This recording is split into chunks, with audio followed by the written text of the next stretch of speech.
एक मिनट का समय दें और सोचें। मंगलवार का दिन आप कॉलेज में पहुंचते हैं। धूल मिट्टी से सने फर्श और कक्षाओं को लगे हुए ताले। जो कक्षाएं खुली हुई हैं उनमें बैठने के लिए ना बेंच है और ना ही स्टूल की कोई व्यवस्था। क्या आप अपने बच्चे को ऐसे कॉलेज में पढ़ाना चाहेंगे या कोई भी यंग स्टूडेंट ऐसे कॉलेज में एडमिशन लेना चाहेगा? अगर कोई एडमिशन लेता भी है तो उसका आप क्या फ्यूचर देखते हैं? नमस्ते, मेरा नाम कविता बिश्नोई है और सूरतगढ़ गवर्नमेंट कॉलेज की ग्राउंड रिपोर्ट पार्ट 2 में आपका स्वागत है।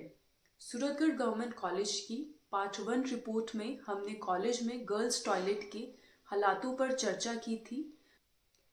अगर आपने ग्राउंड रिपोर्ट पार्ट 1 की वीडियो नहीं देखी है तो आप इसी वीडियो के डिस्क्रिप्शन बॉक्स या फिर इस वीडियो के अंत में हम आपको लिंक उपलब्ध करवाएंगे जिसके ऊपर आप उसे देख सकते हैं।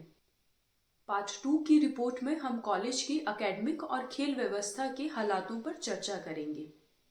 जैसा कि हमने पार्ट 1 में बताया था, ये सूरतगढ़ का एकमात्र सरकारी कॉलेज है जहां पर आसपास के 400 से 450 गांवों और सूरतगढ़ सिटी के बच्चे पढ़ते हैं। कॉलेज में लगभग 2500 के करीब रेगुलर स्टूडेंट्स हैं और लगभग 10,500 के करीब प्राइवेट स्टूडेंट्स हैं। कॉलेज में बीए ह्यूमैनिटीज, बीकॉम और बीएससी साइंस के कुछ कोर्सेज हैं। वहीं मास्टर्स में केवल ज्योग्राफी और हिस्ट्री का ही कोर्स है। जहां पूरे देश भर में केंद्र सरकार स्वरोजगार और स्टार्टअप पर ध्यान केंद्रित कर रही है, वहीं कॉलेज में कौशल आधारित और कोई भी प्रोफेशनल कोर्स नहीं पढ़ाया जाता है। हमने जब कॉलेज का दौरा किया तो एंट्रेंस पर स्टूडेंट्स की भारी भीड़ थी। पूछताछ में पता चला कि डिस्टेंस कोर्स के फॉर्म ऑफलाइन माध्यम में जमा हो रही हैं। स्टूडेंट्स के साथ हमने कॉलेज घूमा। उन्होंने बताया यहाँ क्लासेस लगती ही नहीं है। किसी किसी दिन कोई टीचर आता है और रैंडम कोई क्लास लग जाती है। हमने जब कक्षाएं देखी तो वहाँ टेबलों पर धूल जमा हो रखी थी और बैठने के लिए ना तो बेंच था और ना ही चेयर की कोई व्यवस्था थी। जब हमने कॉलेज की लाइब्रेरी देखना चाहा तो लाइब्रेरी के ब्लॉक पर लिखा हुआ था renovation library block from RUSA grant. इस लाइब्रेरी ब्लॉक के साथ ही खेल विभाग यानी जिम रूम था। स्टूडेंट के आवाज के साथ ही आइए देखते हैं लाइब्रेरी और जिम रूम के हालात।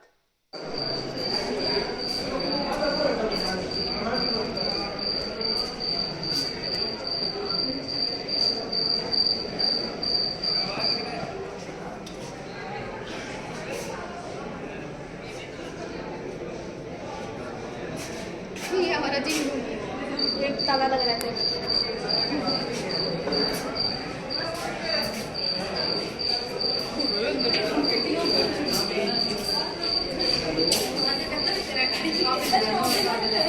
अल्लाह बंद बढ़िया लाइब्रेरी आया।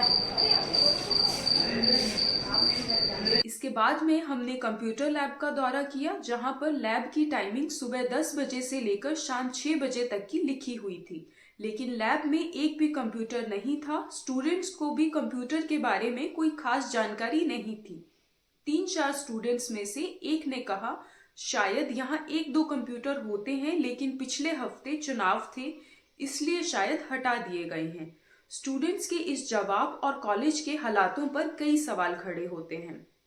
पहला ये कि सरकार चुनाव और अन्य सारे सरकारी कामों में सरकारी कॉलेजों, उच्च शिक्षा संस्थानों को ही क्यों केंद्र बनाती है? इससे छात्रों की लगभग 5 से 10 दिनों की पढ़ाई प्रभावित हो जाती है। दूसरा सवाल, चुनाव 25 नवंबर को थे जिसके बाद में रविवार और सोमवार को सरकारी छुट्टी थी। हम मंगलवार को लगभग 11 बजे से शाम 4 बजे तक कॉलेज में रहे, लेकिन परिसर में ना तो कोई कक्षाएं लगाई गई, ना ही लाइब्रेरी, जिम या कंप्यूटर लैब को व्यवस्थित किया गया। तीसरा सवाल, शहर और गांवों का एकमात्र सरकारी कॉलेज जो कि मार्केट से बाहर बना हुआ है, लेकिन कॉलेज में एक भी कैंटीन नहीं है। चौथा सवाल, दूर दराज के गांवों और छोटे शहरों के स्टूडेंट्स यहाँ पढ़ाई कर रही हैं, लेकिन लड़के और लड़कियों के लिए हॉस्टल की कोई व्यवस्था नहीं है। पांचवा सवाल, शहर से बाहर कॉलेज बना हुआ है लेकिन मुख्य गेट से लेकर कॉलेज परिसर में एक भी सिक्योरिटी गार्ड की तैनाती नहीं थी। वहीं मुख्य गेट की बाउंड्री वॉल भी टूटी हुई थी जिससे कॉलेज में सुरक्षा व्यवस्था पर बड़े सवाल खड़े होते हैं। कॉलेज की व्यवस्था को लेकर हमने कॉलेज के छात्र संघ पदाधिकारियों और आम स्टूडेंट से भी बातचीत की। सुनिए। गर्ल्स हॉस्टल तो पुराना, वो लगभग 10-15 साल हो गए उसको। बंद कब से लेकिन पड़ा है वो है गर्ल्स हॉस्टल बंद कब से पड़ा है? बंद जब से बना है तब से बंद पड़ा है। अच्छा, 10-15 साल पहले बना था। वहाँ वो बनाया गया है, वो बना है तब से बंद है। वो मतलब कॉलेज के अंतिम कोने के अंदर बना हुआ है। तो उसका बंद होने का क्या वहाँ कारण है? है बंद होने का क्या कारण है उसका? बंद होने का ये कारण है कि कॉलेज प्रशासन को जब हमने कहा तो प्रशासन ये कहता है उसके अंदर लड़कियों को आवेदन नहीं आ रहे। हम्म आवेदन ना आने की वजह ये है कि एक तो वो असुरक्षित स्थान पे बना हुआ है, हम्म दूसरा महाविद्यालय के अंदर ही अगर गार्ड नहीं है तो वहाँ कहाँ से गार्ड आ जाएंगे। हम्म और मतलब वहाँ शराबी जो लोग है वो पूरी रात वहाँ बैठ करके ये लोग है वो मतलब दारू पीते हैं, अन्य काम करते हैं। वो वहाँ पर मतलब उसके अंदर आप जाके देखना, बहुत ज्यादा जर्जर हालात के अंदर है। कोई सुविधा नहीं, लाइट की सुविधा नहीं, मतलब गार्ड की सुविधा नहीं है, किसी भी प्रकार की कोई सुविधा है नहीं, तो वहाँ आवेदन करेगा कौन। तो आप ये जो विकास शुल्क देते हैं 150 रुपए, तो इससे क्या काम होता है? मतलब मैं जो विकास शुल्क है 150 रुपए, उससे काम के नाम पे तो कुछ है नहीं। अच्छा, ये आप जो विकास शुल्क 2,500 के अंदर करीब जो रेगुलर बच्चे हैं सिर्फ उनसे लेते हैं कि ये डिस्टेंस एजुकेशन वाले बच्चों से भी लिया जाता है विकास शुल्क? सभी से नॉन कॉलेज और रेगुलर दोनों से। अच्छा, तो आपके 10,000 के करीब डिस्टेंस वाले स्टूडेंट्स हैं, है ना? बिल्कुल है, इतने है। ठीक ठीक। तो आप लोगों ने कभी क्वेश्चन नहीं किया कि इतना सारा पैसा ये इकट्ठा करके क्या कर रहे हैं? बहुत बार विकास समिति से बहुत बार ज्ञापनों के माध्यम से हमने कोशिश की है, मगर एक तो कॉलेज के अंदर जो विद्यार्थी नेतृत्व है उसका अभाव रहा है। लंबे समय से मैं मानता हूँ ऐसे लोगों को मौका नहीं मिला जो लोग मतलब प्रबल तरीके से इन लोगों से जानकारी हासिल कर सके।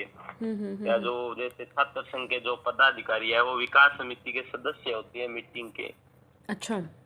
उन मीटिंगों के अंदर भी तो पदाधिकारी जो थे, या मैं नहीं कहता उनकी कमी है, लेकिन फिर भी उनकी कमियां रही है। इसी वजह से मतलब उन लोगों ने प्रखर तरीके से जवाब नहीं मांगा प्रशासन से, जो विकास समिति का पैसा जा कहाँ रहा है। और विकास समिति के अंदर ही आता है कि कॉलेज के अंदर गार्ड की व्यवस्था की जाए, ये विकास शुल्क के पैसे से होना चाहिए था। डस्टबिन वगैरह और ये सारी बेसिक जो मेंटेनेंस है वो सारा यहीं से होगा ना? हाँ, वो विकास मतलब सीधा सीधा देखा जाए तो स्टूडेंट की जेब कतरने का काम प्रशासन कर रहा है, और जेब कतरने का काम ही यूनिवर्सिटी द्वारा किया जा रहा है। पिछली बार तो यूनिवर्सिटी ने गवर्नमेंट कॉलेज के अंदर नॉन कॉलेज लड़कियों के जो आवेदन थे ना, जो एग्जाम फॉर्म के आवेदन, वो बंद कर दिए यूनिवर्सिटी ने पिछली बार। और वो प्राइवेट कॉलेजों के अंदर जाना पड़ा, तो वो विद्यार्थी जो संघर्षी लोग थे उनकी वजह से वो तो दोबारा खोल दिए गए। मतलब ये एक है कि कहीं न कहीं ये जो सरकारें हैं ये लोग निजीकरण का प्रयास करती है शिक्षा का।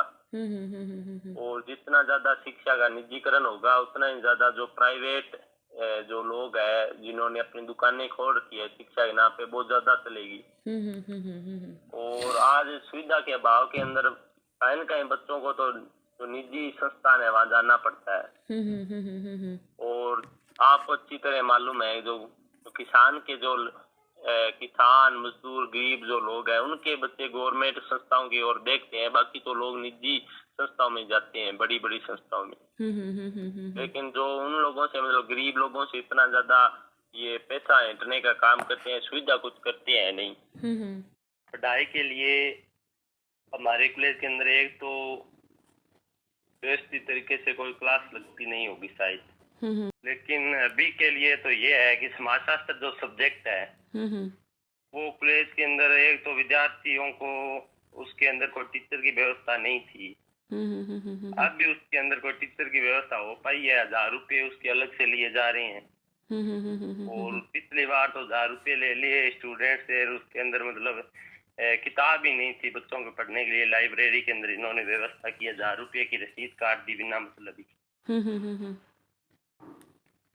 और दूसरा ये है कि कॉलेज के अंदर एक अपने राजस्थानी सब्जेक्ट आया है।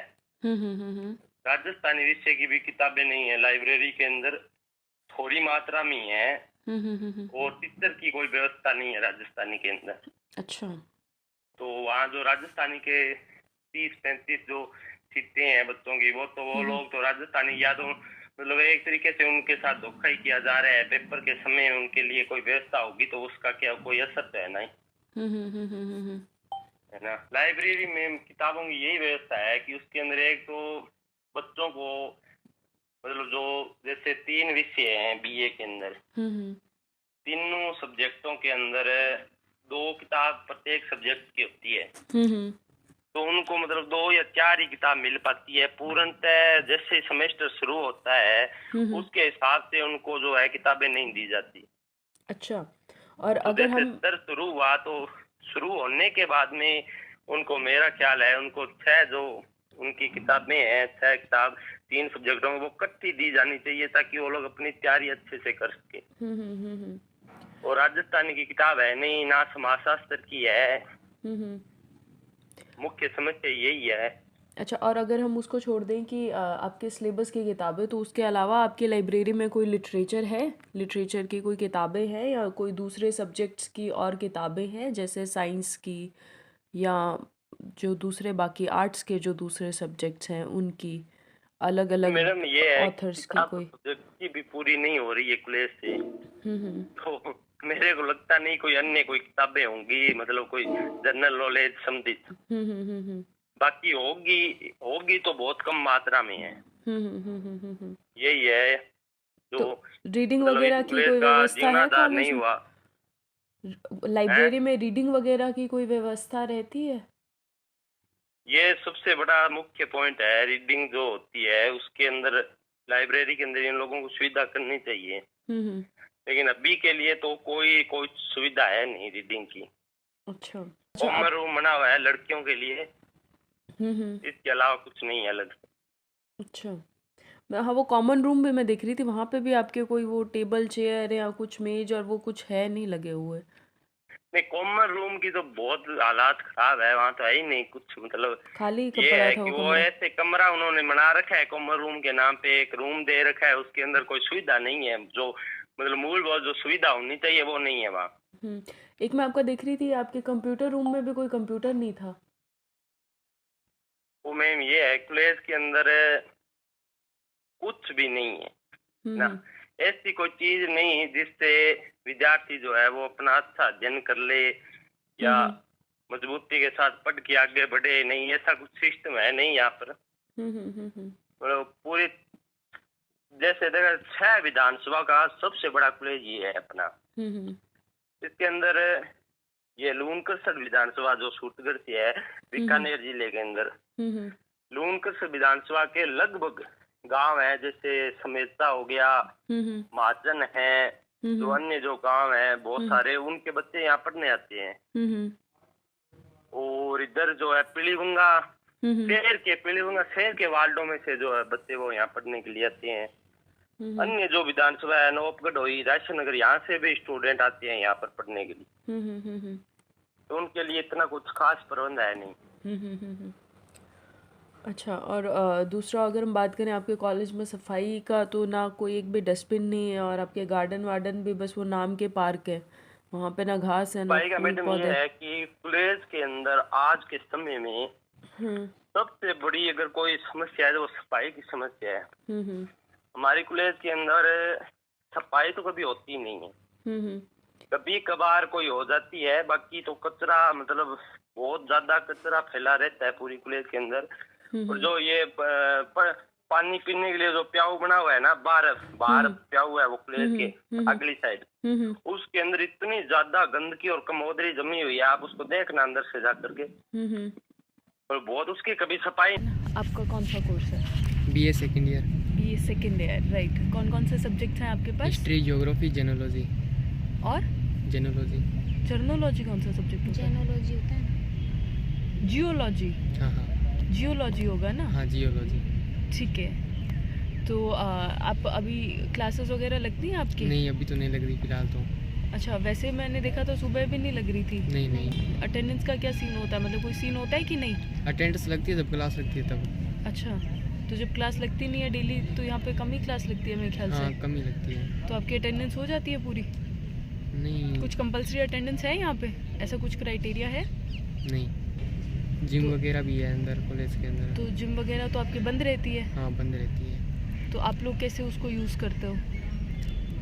नहीं, जब खुलती है तब चले जाते हैं। मैं साहिल केदार राजकीय महाविद्यालय से अध्यक्ष 2022 में था और यहाँ लगभग 2200 के समथिंग स्टूडेंट्स हैं और लगभग 10,000 यहाँ सोया पार्टी यानी प्राइवेट स्टूडेंट हैं। तो यहाँ पे फैसिलिटीज़ क्या क्या हैं? जैसे हमने देखा कि आपके आधे से ज़्यादा जो कमरे हैं वहाँ पे सिटिंग व्यवस्था प्रॉपर है नहीं, है ना? और दूसरा आपका जो लाइब्रेरीज़ हैं, आपकी लाइब्रेरी बंद है, आपका खेल कार्यालय ताला लगा हुआ है। अब तो ये है भाई एग्ज़ाम फॉर्म जमा हो रहे हैं, इस कारण यहाँ कॉलेज में थोड़ा सा स्टाफ बिजी है और लाइब्रेरी में बुकें तो मिल रही है, सभी बुकें हैं और क्या क्या बुक्स हैं? बुक्स तो सभी सब्जेक्ट की स्टूडेंट को मिलती है बुक है और स्टूडेंट काफ़ी ज़्यादा है तो हो सकता है उनको मतलब जैसे बुक्स तो सबको मिल रही है, दिक्कत नहीं है। तो यहाँ पे आपके इलेक्शन के क्या क्या मुद्दे रहते हैं जब आप इलेक्शन लड़ते हैं? इलेक्शन किन मुद्दों पे आपने इलेक्शन लड़ा था? हमारे यहाँ जो वारागर्दी के स्टूडेंट्स हैं, यहाँ जो कुछ सब्जेक्ट टीचर थे नहीं, जैसे बॉटनी और जूलॉजी के टीचर यहाँ नहीं थे तो हम उनके मुद्दे लेकर लड़े थे, तो अब वो टीचर तो आ गए हैं, माने मांगे उठाई थी और वारागर्दी जो यहाँ पे ज़्यादा है तो उसको कम करने के लिए हमने प्रयास किए हैं और वो कम हुई है। और कितने सिक्योरिटी गार्ड हैं आपके कॉलेज में? क्या कितने सिक्योरिटी गार्ड हैं आपके कॉलेज में? हमारे कॉलेज में सिक्योरिटी गार्ड 2 रखे हुए हैं वैसे। तो अब आपके करंट वर्तमान मुद्दे क्या हैं? आपके कॉलेज की क्या समस्याएं हैं जिनके ऊपर आप काम कर रहे हैं? अब तो समस्या यही है भाई, कुछ सब्जेक्ट और लाने हैं, जैसे MA में PG में तो और सब्जेक्ट लाने हैं। सूरतगढ़ कॉलेज की ग्राउंड रिपोर्ट में इतना ही। अगर हमसे कुछ छूटा है तो आप इसकी जानकारी कमेंट बॉक्स और हमारी ईमेल पर दे सकते हैं। अगर आपको हमारी रिपोर्ट पसंद आई हो तो चैनल को सब्सक्राइब करिएगा, वीडियो को शेयर करिएगा और क्षेत्र की अन्य ग्राउंड रिपोर्ट्स के लिए देखते रहिएगा गामतरो। धन्यवाद।